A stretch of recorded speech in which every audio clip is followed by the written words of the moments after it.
Our next speaker is Lisa. How do I spell? Krijnen. Lisa Krijnen from Leiden University in the Netherlands, and we'll be talking about assessing autistic identity using a self-report questionnaire, an evaluation of the Dutch version of the Social Identity Questionnaire. So, over to you, Lisa.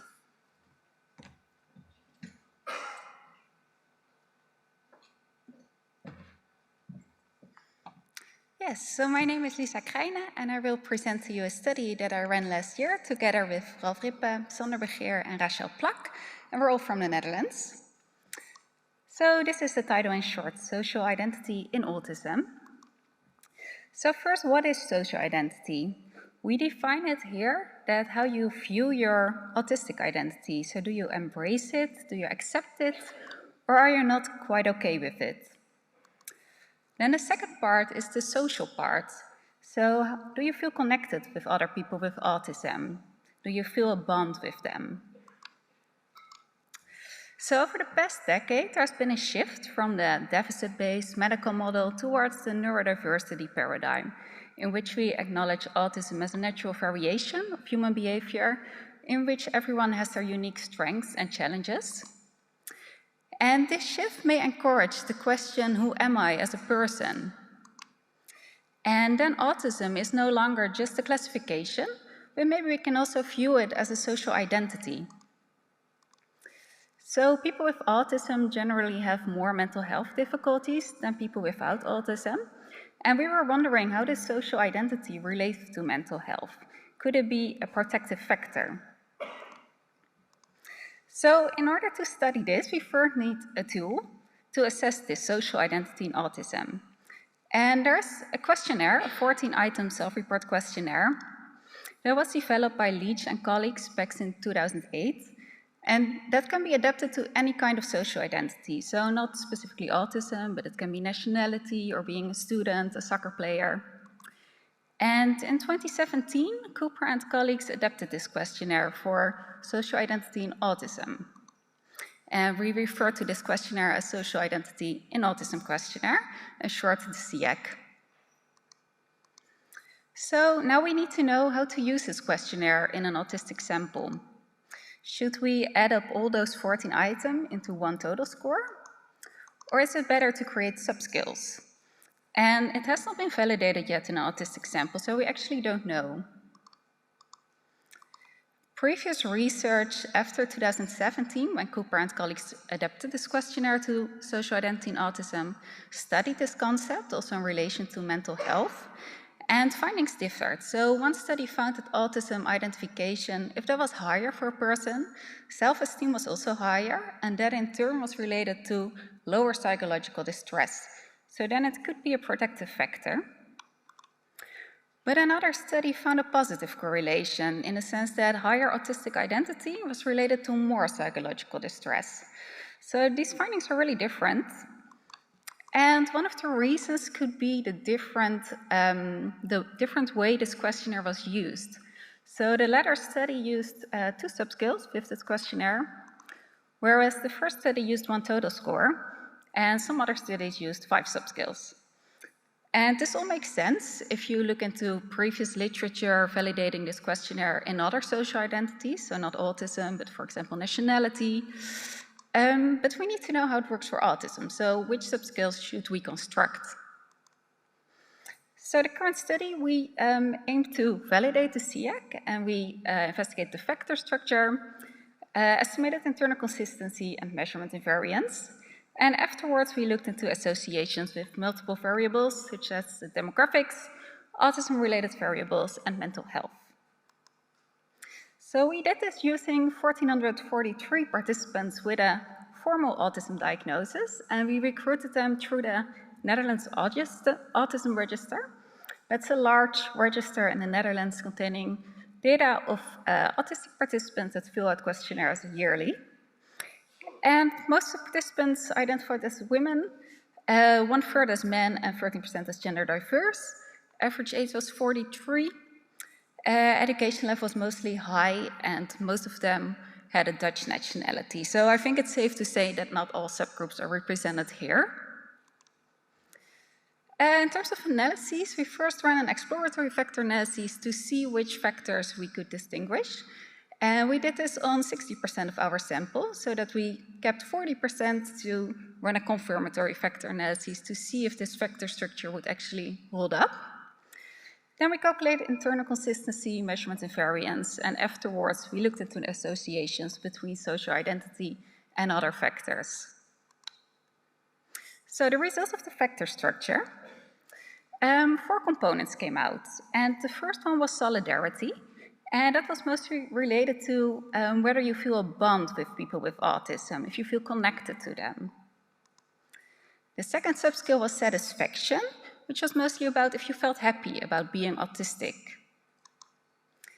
And the third one was centrality, which was about how much you thought about being autistic and if you saw that as a very important part of your identity or not.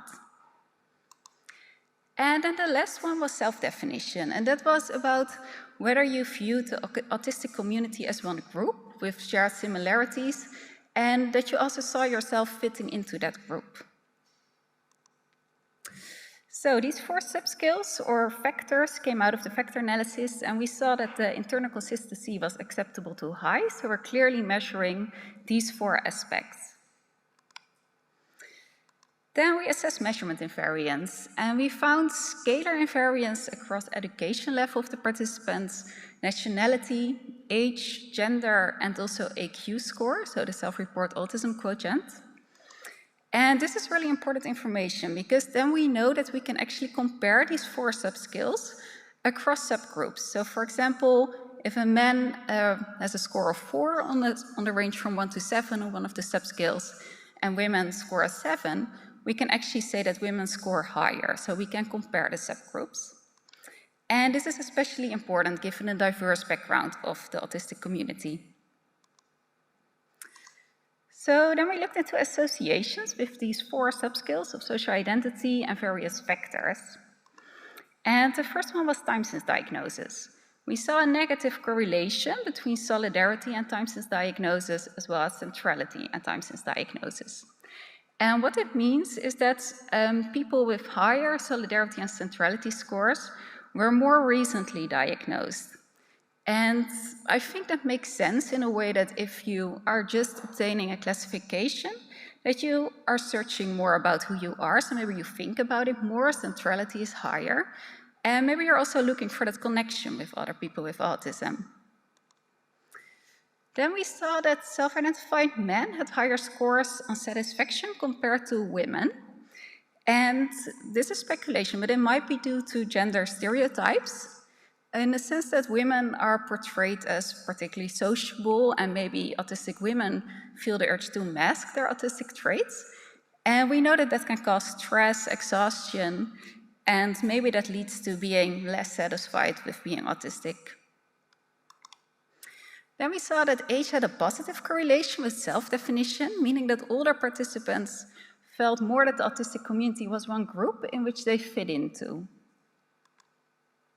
We also saw that participants with higher centrality scores, so they thought more about their autism and viewed it as an important part of themselves, also used it in their language, so they had a preference for identity-first language. For AQ scores, we saw that it was higher for people that also had higher scores of centrality and self-definition.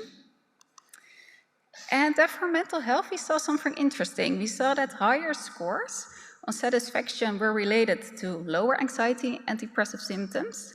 I think that is intuitive in the sense that if you're happy with your autism, you may be more happy with yourself, and that translates into lower anxiety and depressive symptoms. However, for centrality, we saw an opposite direction. So participants with higher centrality scores also reported higher anxiety and depressive symptoms. And that may not necessarily be intuitive, but potentially other factors play a role in this relationship. So, for example, perceived stigma or masking. If you perceive stigma, you may become more aware of your autism, you think about it more, you see that in the higher centrality scores, maybe you feel you have to mask more, and that may result in higher anxiety and depressive symptoms. So, to conclude, we think that the SEAC is a promising tool. We see a clear 4-factor structure that is internally consistent. And importantly, it is suitable for the different subgroups. Well, this means that 4 subskills should be used. So not 1 total score, not 2, 5 subskills, but 4. And that it is especially relevant when studying mental health, given that we saw this differential relationship for satisfaction versus centrality with social identity. And it also provides some theoretical information because it tells us something about what social identity means for people with autism and which aspects we can look at. And it's also important to note that these skills that we find, they align with previous research on social identity, and then not on autism, but in general, like nationality or being a student or a soccer player, that also more or less these skills appeared. So you can see that as a proof that autism can be understood as such a social identity. So in terms of clinical implications, our findings suggest that fostering a positive identity, so for example, satisfaction with your autism, that may support mental health. And interventions such as peer support or identity-affirming education may also help people to develop this positive identity. And that also aligns with recent research that showed that people who just got their autism diagnosis benefited from this identity-affirming resources to maintain a positive identity and also to have a higher self-esteem and better mental health. So this was my presentation. If you have any questions, I'm happy to answer them, and you can also send me an email later if you would like to.